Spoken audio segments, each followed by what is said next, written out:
Hey Wildcats, welcome to the Peer Review Podcast. My name is Jessica. And I'm Hannah. And we are career peers at the Pigman College of Engineering Career and Co-op Center. Stop listening now if you're not ready to take control of your career. All right, let's go ahead and just dive straight in today. We are so glad that y'all are listening to our inaugural episode of the Peer Review Podcast. And to start, Hannah can tell us a little bit about what the Career Center is and what we do. I would love to. Thank you, Jessica. So Jessica and I are both career peers at the Career Center. Essentially what that means is that we're there to help other engineering students work on their resumes, give them tips for interviews, give them tips for securing those co-ops and internships. We work under Zach and Betsy in the Career Center. So anytime that you want to come in and just drop in for help and don't want to have to make an appointment, we are there for you. We have more experience with co-ops firsthand, and so we are just there to pass that down to you. Yeah, absolutely. So our co-op and internship experience is what makes us uniquely qualified to be career peers.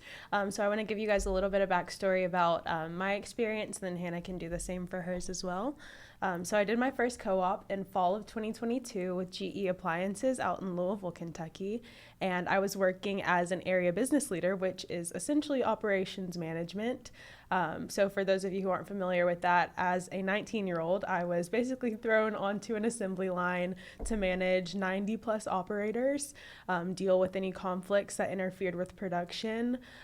So there was a lot of learning about leadership and communication, relationship building in a professional setting.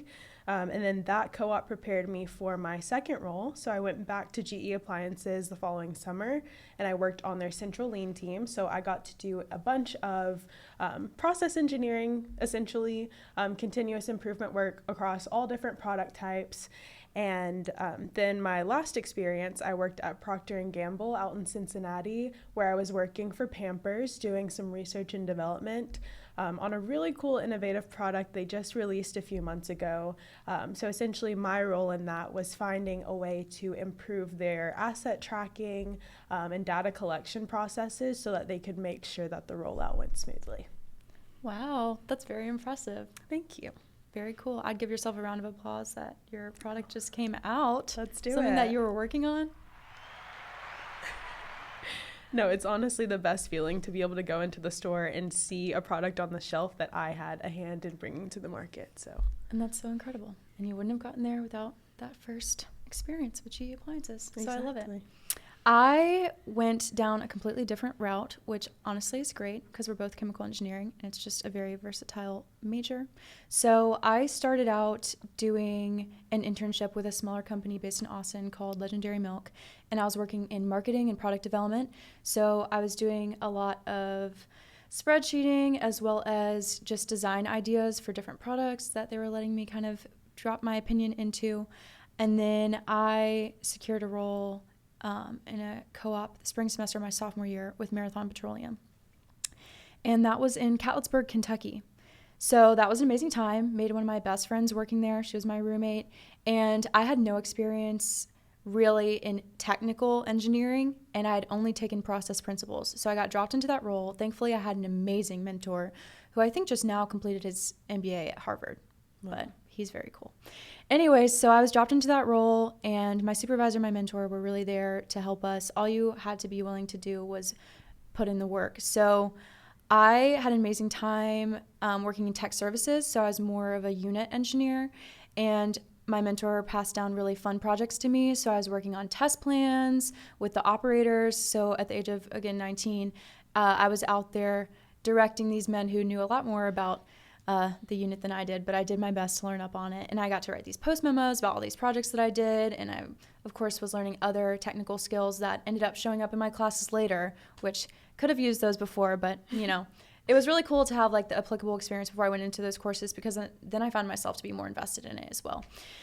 And then after that, which honestly, an amazing experience, that led me to get an internship with Dow Chemical. So I moved out of oil into specialty chemicals, and I worked for them last summer in improvement engineering, which is more long-term planning for projects. So I didn't really get to see through what I was doing immediately. That kind of stuff would be implemented over the course of a few years, depending on the budget that it gets pulled out of. But that was a lot of fun too, and ultimately led me to get my job with Dow Chemical, which I'm leaving for in a month.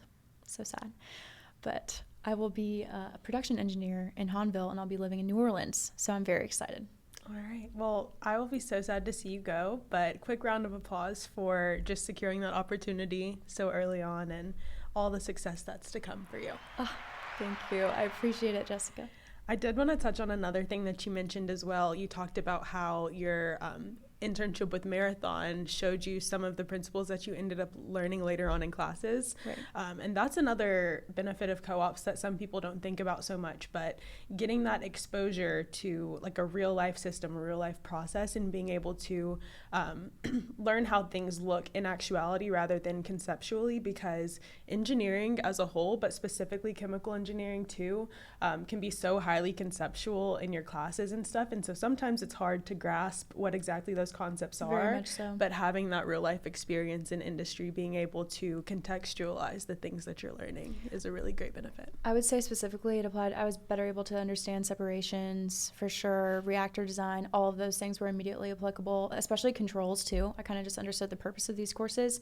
And I will also add on, so doing that co-op with Marathon gave me an interest in sort of just energy in general, which then led me to pursue a research opportunity with a professor who was working on a small-scale processor that was able to convert plastic into fuel oil using thermal decomposition. And I knew about that process because of my co-op with Marathon. So I was like, you know what? I feel qualified enough to reach out to this professor and ask if I can work with him. And because of that, I was able to go with him on international trips to do research, bring that to a developing country, and then later present on it in New Zealand this year. So I honestly think that just getting yourself out there will always open more doors for you too. It doesn't end there. Like it just, every opportunity opens up 10 more opportunities. So exactly. I would continue to pursue anything that grabs your interest even slightly. Yeah, be curious. Let curiosity lead you. It'll take you so many places that you never imagined. Exactly. Very wise. All right. Let's go ahead and dive into our segment for today. I'm very excited. It's called Co-op by the Numbers. So we're going to do a little mini game show, and we're going to give you guys some statistics and see if you're able to guess the answer. We already know, so I guess we won't participate. But Okay. All right. Can you guys guess how many students completed co-ops in 2024? Give you some time to answer.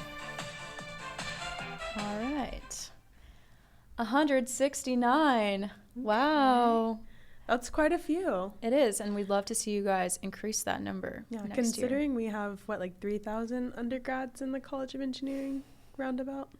You know better than I do, actually. Yes, so we have around 3,000 undergrads. It would be great to see that number start to increase. And a great starting place is the Career and Co-op Center, so come see us.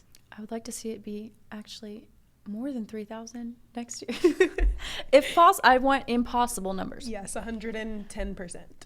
Awesome. Okay. All right, next question. Which engineering discipline is the largest? This is an easy one, in my opinion, but who knows? Okay. The music decided to leave us early. That's okay. We'll move on to the answer. Mechanical engineering. Yay! Yeah, this one was easy to predict just because they have so many just like routes of industry that they can go into. So, I mean, it can be automobiles, they can go into aerospace, they can go into essentially anything a chemical engineer is doing. They have mechanical engineers working on site as well, hand in hand. Like prosthetics with biomedical. Pretty much everything, so. Yeah, very versatile degree. Indeed. Okay, next question. Okay. What is the average co-op starting wage? What do you think it is, Jessica? I'm going to go around $18. Oh, yeah. I was paid $8.50 my first co-op. Yeah, my first was like $17 for my first internship, and then it went up to $31 for the co-op, so that was a big jump. I know.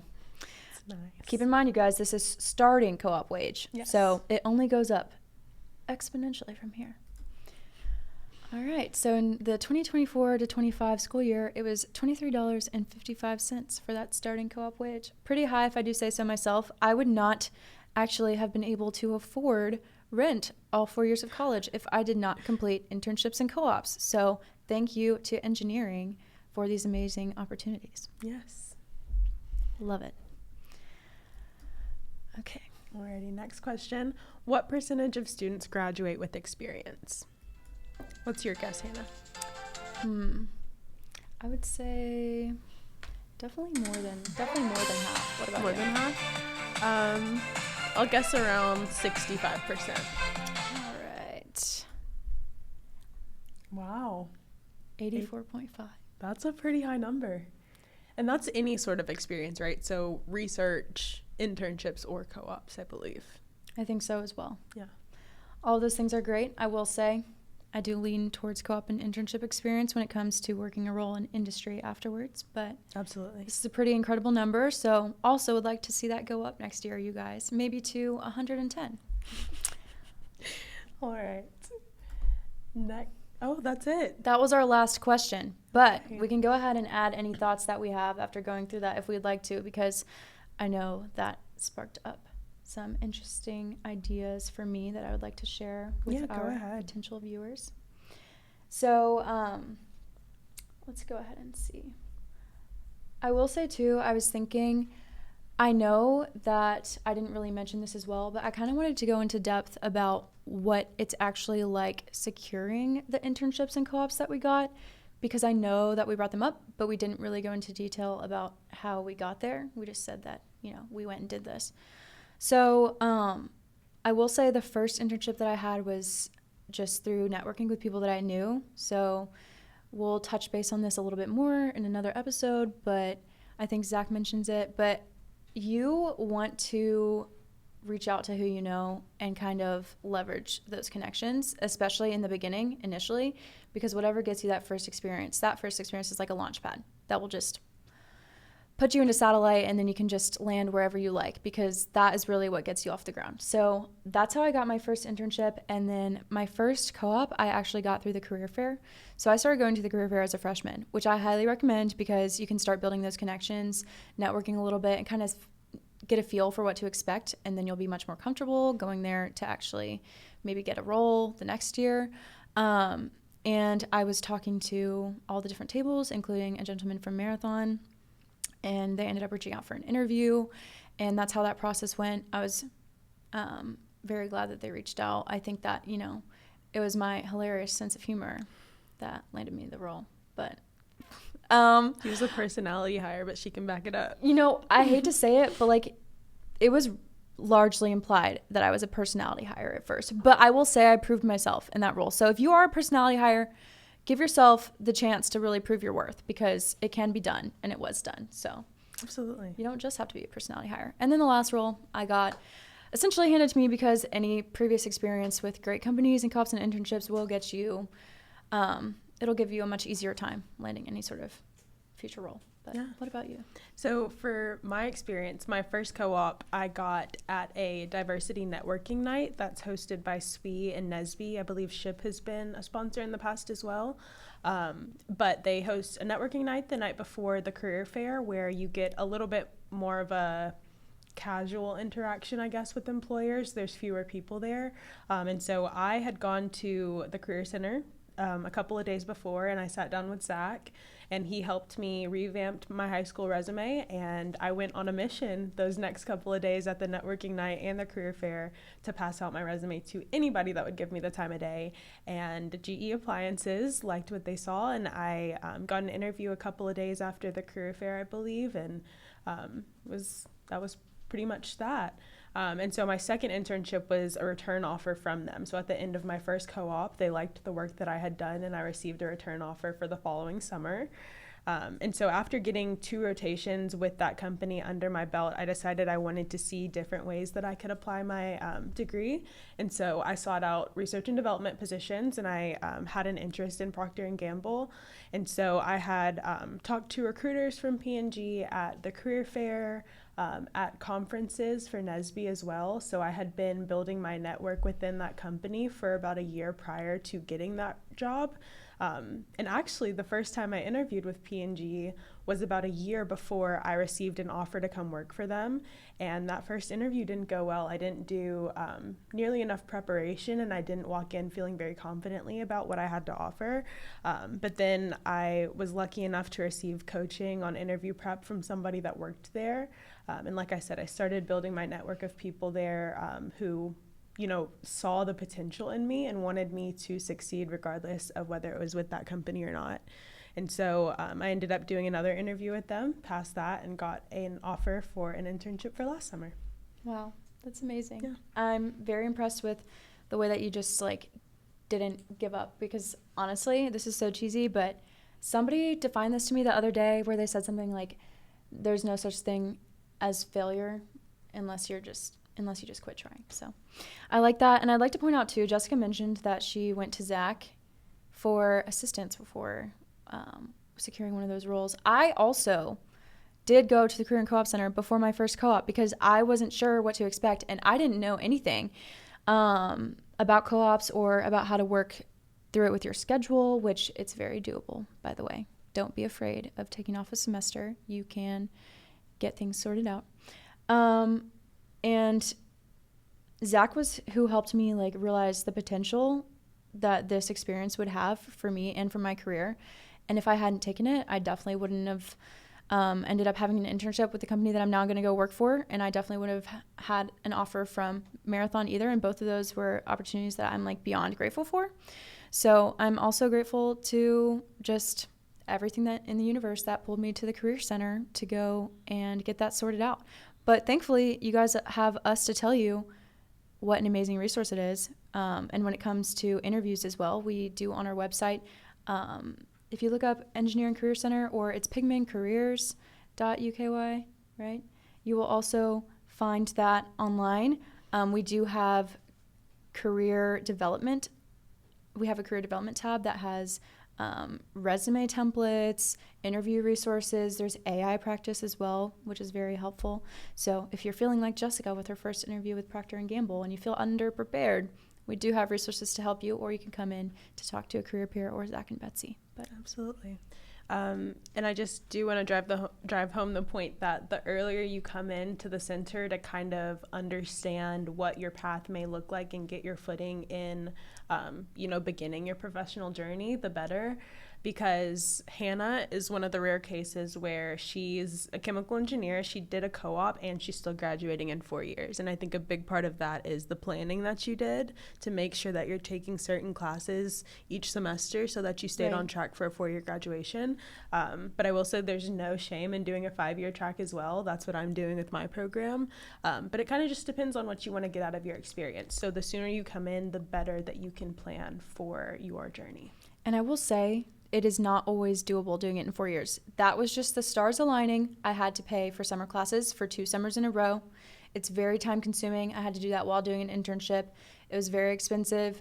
And you have to be lucky and hope that the class that you need that summer is offered that summer. It's not guaranteed that you're going to be able to take thermodynamics every summer. So I would definitely not bank on that. But at the same time, I think that there are far more advantages to taking more time. If I'd gotten to do more co-ops, I would have maybe had job opportunities with more companies and gotten to see more of what's out there, because I probably will say this multiple times over the podcast, but undergrad is the best time to experience and kind of dip your toes in every pool and really see what every industry is like. Because once you're out there full time, it's a lot harder to jump around like that. And your experience that you have is going to kind of narrow down the roles that you're most likely going to be applying for. So I would take this as the time to really get out there. And again, you're going to be making so much money at these opportunities. It's going to make your college experience much easier, not being as broke of a college student. Highly recommend that. Absolutely. And your scholarships as well can be put on pause while you're in co-op. So, and most of the time too, they offer housing relocation. I mean, there are just a lot of ways to go about it. And again, the earlier you come in, the more ways that you can kind of finagle things around to really optimize your opportunities here. So yeah, I couldn't think of a single downside of doing a co-op. at the end of the day, even if you don't like the job that you're doing, at least you learned that. You learned what you don't like. You learned. And you learn it now instead of later. Exactly. You could learn what type of leader you don't want to be if you had a bad interaction with the manager, something like that. But there's definitely a lot of regrets that you could have if you did not take the opportunity to do any of those experiences. Great advice. But I don't think I have anything else for this specific episode. Jessica, do you? I don't either. I think that's it for today. All right. Well, we're very happy to have you guys tuning in to the peer review. Hopefully, if you have any tips or pointers, if there's anything that you want to hear from us, please feel free to reach out to our Instagram. Can you think of the handle off the top of your head?